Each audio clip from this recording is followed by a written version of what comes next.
Semua, hari ini kita akan mulai pembelajaran kita, yaitu pembelajaran bahasa Indonesia tentang menentukan tokoh utama dalam sebuah cerita fiksi. Pertama, kita harus tahu cerita fiksi itu cerita yang bagaimana. Di sini Miss akan menerangkan apa itu cerita fiksi dan bagaimana cara menentukan tokoh utama dan tokoh pendukungnya. Yang pertama, kita harus tahu apa itu cerita fiksi. Cerita fiksi adalah cerita yang menceritakan suatu imajinasi dari pengarang. Jadi cerita itu adalah kebalikan dari non-fiksi, di mana non-fiksi adalah berdasarkan fakta dan data, sedangkan fiksi berdasarkan imajinasi daripada seorang pengarang. Di sini Miss sudah menulis menentukan tokoh utama dan tokoh pendukung dalam cerita fiksi. Ada 3 cara menentukan tokoh utama. Yang pertama, membaca keseluruhan isi teks. Untuk mengetahui bahwa kamu mengetahui bahwa itu tokoh utama atau bukan, itu pertama kita harus membaca teks. Yang kedua, kita harus tahu dengan melihat tokoh yang paling sering muncul. Karena di dalam suatu cerita tersebut, tokoh yang sering muncul itu merupakan tokoh utama. Dia yang sering dibahas dan dia yang ada di dalam permasalahan itu. Sedangkan yang ketiga, menentukan tokoh berdasarkan jalan cerita. Ketika kita sudah membaca seluruh teks, jadi kita bisa tahu, oh ini adalah tokoh utama. Karena tokoh utama itu selalu mendapat masalah dan seringkali mendapat masalah daripada tokoh pendukungnya. Oke, ini 3 cara untuk menentukan tokoh utama. Kalau tokoh pendukung bagaimana? Kalau tokoh pendukung itu hanya tokoh yang melengkapi atau teman daripada tokoh utama. Dia melengkapi daripada sebuah cerita. Jadi dia hanya pemeran pembantu. Begitulah dia Miss jelaskan cara menentukan tokoh utama dan menentukan tokoh pendukung. Oke? Di sini juga kita tahu dalam suatu cerita Miss akan menerangkan ada 3 sifat di dalam sebuah tokoh. Sebentar ya. Oke? Miss akan menerangkan tentang 3 sifat dalam suatu cerita yang sering kali muncul di dalam ujian-ujianmu. Jadi perhatikan dan dengarkan baik-baik.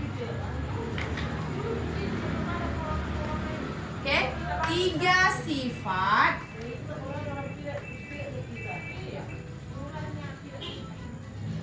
dalam cerita. Yang pertama adalah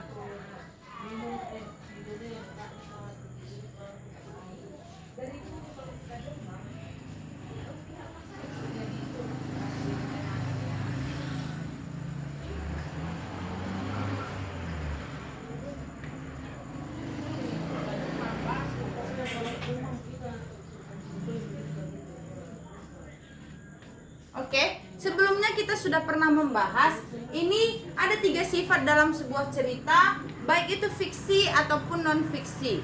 Tapi biasa ini lebih ke non-fiksinya, karena kita bisa melihat bagaimana sih sifat-sifat daripada tokoh itu, baik dia tokoh utama ataupun tokoh pendukung. Yang pertama itu ada protagonis. Protagonis adalah orang-orang yang memiliki sifat baik. Kalau antagonis adalah orang-orang yang memiliki sifat yang buruk. Sedangkan tritagonis adalah orang-orang yang memiliki awalnya dalam sebuah cerita dia itu memiliki sifat baik ataupun sifat jahat. Kemudian dalam beberapa langkah cerita dia bisa bersifat baik atau sifatnya berubah-ubah. Dari yang pertama dia bersifat baik, bisa seterusnya dia bersifat jahat. Dan yang kedua dia bersifat jahat di awal, tapi di pertengahan cerita sampai akhir cerita dia bersifat baik. Oke, bagaimana sih kalau misalnya sesuatu cerita itu dibuat dalam suatu film atau dalam suatu bentuk video? Bagaimana sih cara kita menentukan ketiga daripada ini?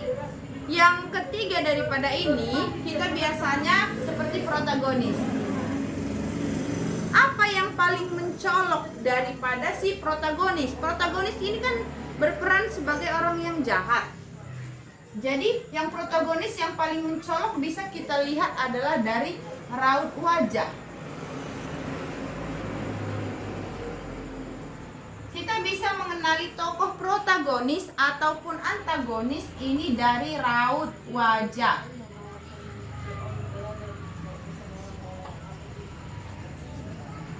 Yang kedua,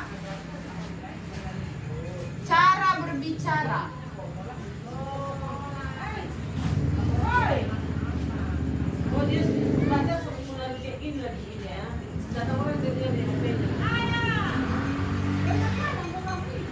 Dan yang ketiga,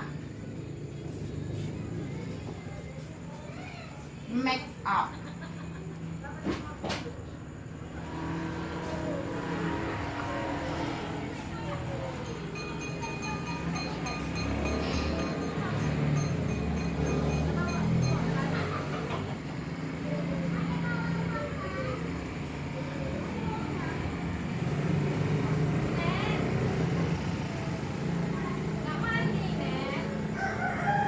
Oke.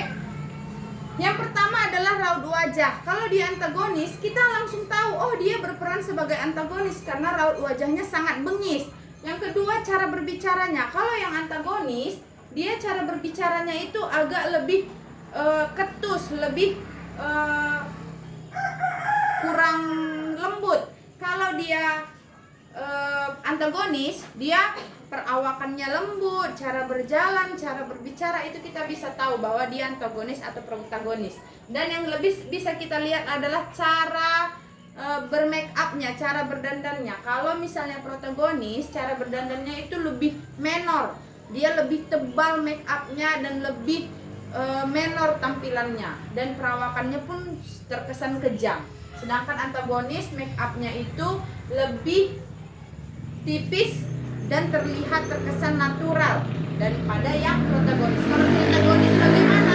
Kalau protagonis juga dia awalnya bagaimana sih dia berperan sebagai protagonis? Beginilah dia cara berpenampilan. Dan ketika dia berperan sebagai antagonis, beginilah cara dia berpenampilan. Oke, tadi kita sudah bercerita tentang cara menentukan tokoh utama dan cara menentukan tokoh pendukung, dan Miss sudah menerangkan tentang 3 sifat dalam sebuah cerita. Oke, inilah penjelasan Miss. Terima kasih.